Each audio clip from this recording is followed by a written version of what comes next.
Right now, some part of you wants to send that text. You've typed it. You've read it twice. Your thumb is hovering over the button. And another part of you won't let your hand move. You call this being indecisive. You call it anxiety, or overthinking, or just being tired. But the real answer is far stranger, and it isn't a metaphor. It's biology.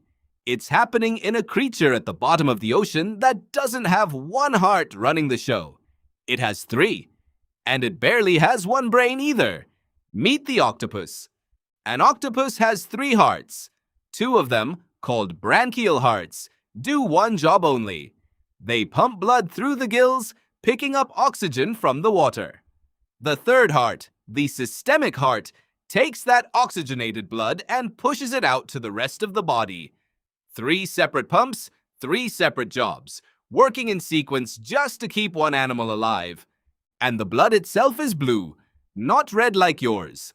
Octopus blood uses a copper-based molecule called hemocyanin instead of the iron-based hemoglobin in your blood, and copper turns blue when it binds to oxygen.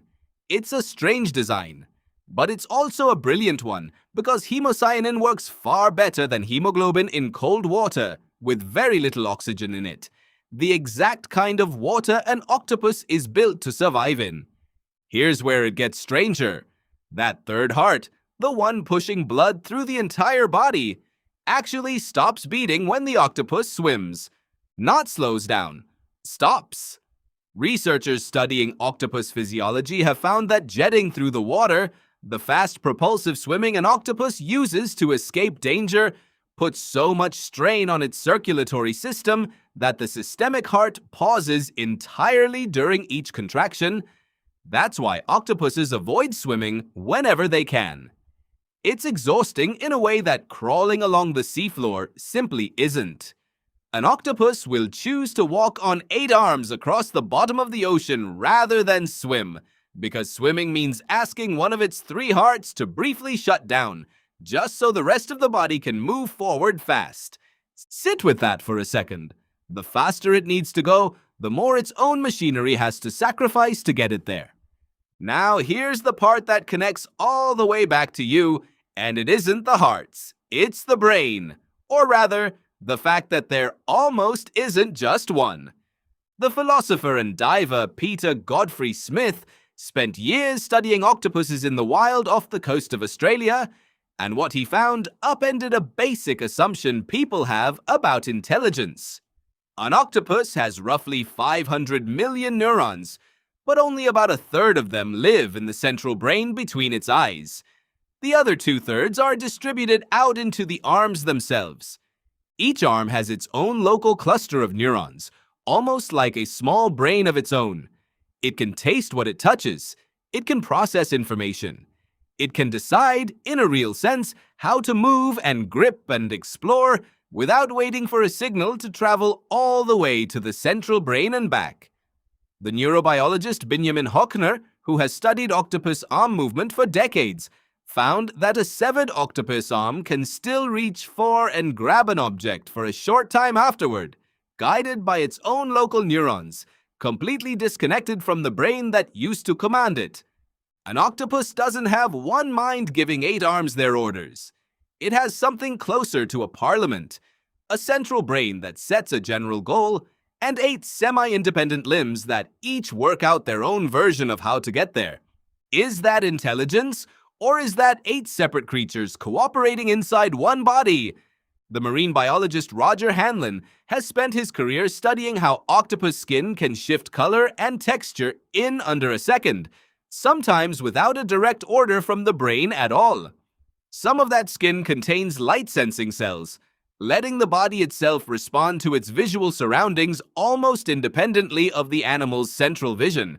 The octopus isn't just decentralized in its arms, it's decentralized in its skin. And this isn't a flaw in the design, it's the entire reason the design works. The researcher Jennifer Mather, who has spent decades studying octopus behavior and problem solving, has documented these animals opening jars, navigating mazes, and even displaying distinct individual personalities, all without any parental teaching. An octopus mother dies shortly after her eggs hatch. There is no elder octopus passing down lessons. Every single octopus has to figure out an unfamiliar, dangerous world entirely on its own, in a matter of months, with a body that has no shell and no skeleton to protect it. A centralized mind, one brain barking orders down a single chain of command, is too slow for that kind of life.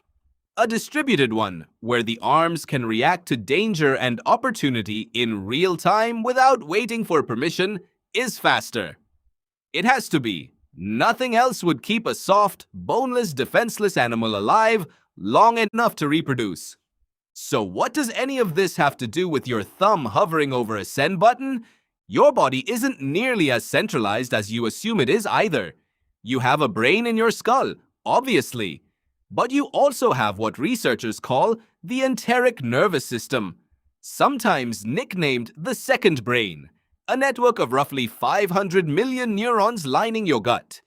The physician Michael Gershon, who helped establish the science behind this system, found that it can operate independently of your central brain, regulating digestion, sending signals about mood, even influencing decisions before your conscious mind is aware anything happened at all. That feeling of unease before you've consciously figured out why? That gut instinct that says don't send it, even after your logical brain has already decided to. That isn't your imagination arguing with itself. That's something close to two separate systems, both with a legitimate claim on your behavior, both processing the same situation differently at the same time. You are not one clean, centralized decision maker. You are, more like the octopus, a coordination project, a brain setting a general direction, a gut running its own older, faster calculations, a nervous system flooding your chest with a feeling before you've assigned it a reason. That's why it feels like being pulled in different directions. Because in a very real, very physical sense, you are being pulled in different directions by different parts of a body that were never built to move in perfect unison.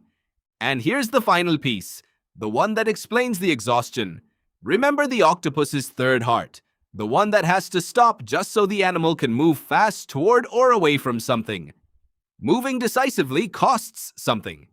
Even for an 8-armed, 3-hearted animal built for exactly this kind of split coordination, propulsion isn't free. Something has to shut down, even briefly, so the rest of the system can surge forward. That's why the moments when you finally do the hard thing, the difficult conversation, the leap, the send button, feel disproportionately draining compared to how simple they look from the outside. It's not weakness. It's not overthinking. Somewhere in you, some system that usually hums along quietly in the background has to briefly go still, just so the rest of you can move. You don't need a single unified self screaming instructions down one chain of command to get things done. Nothing that has ever truly needed to survive works that way. Not the octopus drifting along the seafloor with 1/3 of a billion neurons in its arms. And not you, sitting there with a gut feeling and a racing heart and a thumb that finally moves. Right now, some part of you still wants to send that text. And somewhere inside you, quietly, one heart is about to stop, just long enough to let the rest of you go.